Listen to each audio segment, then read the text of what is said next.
Right, my name's Jamie Hughes and I'm out here today with match fishing cameras, and I'm going to show you my 5 tips for fishing open water venues during the springtime.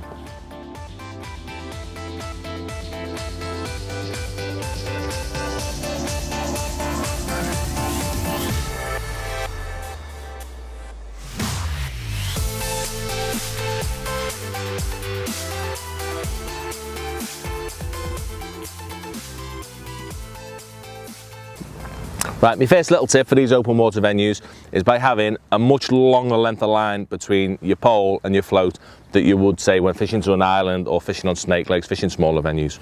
What these venues are is very susceptible to tow and wind and all sorts of things.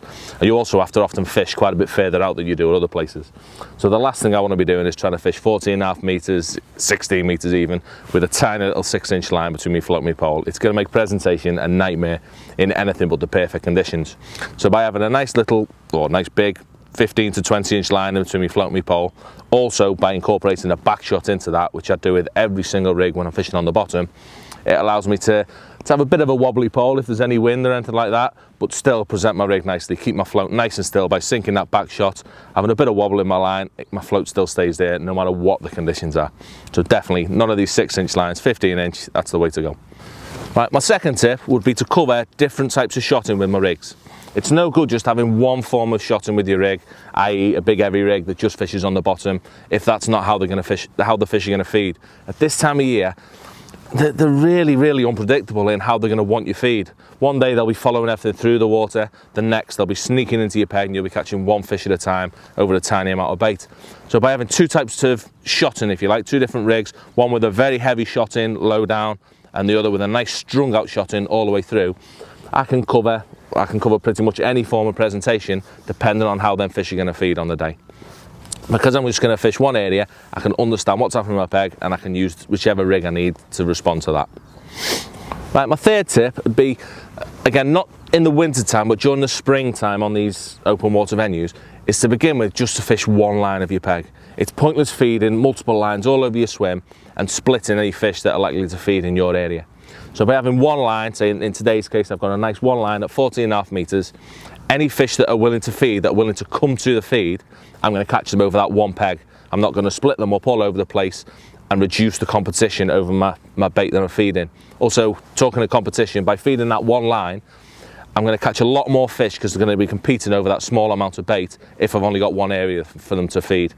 So by having the one peg, I can catch more fish, I can catch them a lot quicker in the periods that they do feed. Also, I can get a better understanding for how they want to feed on the day. Because there's multiple numbers, or potentially multiple numbers of fish there, I can work out how they want to feed, whether they're watching my bait go through the water, whether they're feeding on the deck, instead of just catching 1s and 2s from all over my peg. So I get a much better understanding and hopefully end up with a bit more in my net. Right, my fourth tip would be to keep things on the bait choices as simple as possible. I wouldn't say exactly what baits to use, but for me, I like to keep things as simple as possible and give myself just 1, 2, 3 options at the very most. I want to work out what fish are there and how to catch them just with a couple of baits and not confuse things by putting all different baits into my peg. So what I'd like to do ideally for a mixed fishery with F1s, carp and skimmers in is to keep it pellet based. It's my favourite bait, it's what I'm confident in, so for me it's pellets. What I've done today is by feeding micro pellets to begin with, they give me a lovely understanding of what fish are available to catch. Micros catch everything. The non-selective, carp will happily feed on them, F1s will, and the skimmers will feed as well.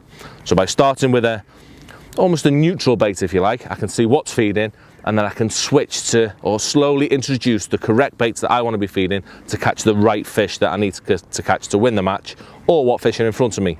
So in today's case, I'm going to start off with micro pellets, fishing a hard 6 over the top.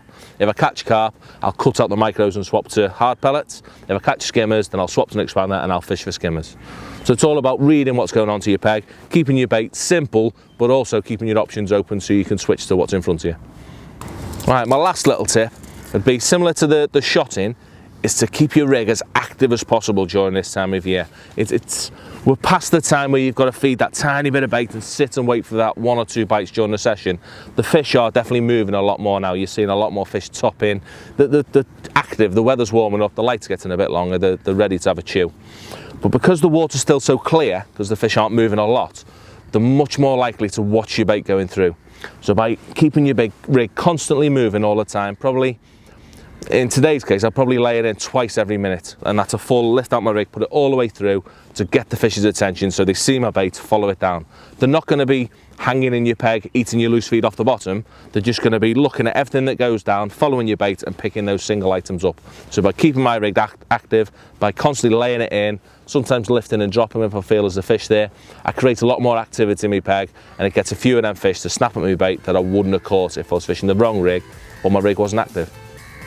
Yeah. For loads more great tips and videos, don't forget to subscribe to the Match Fishing YouTube channel.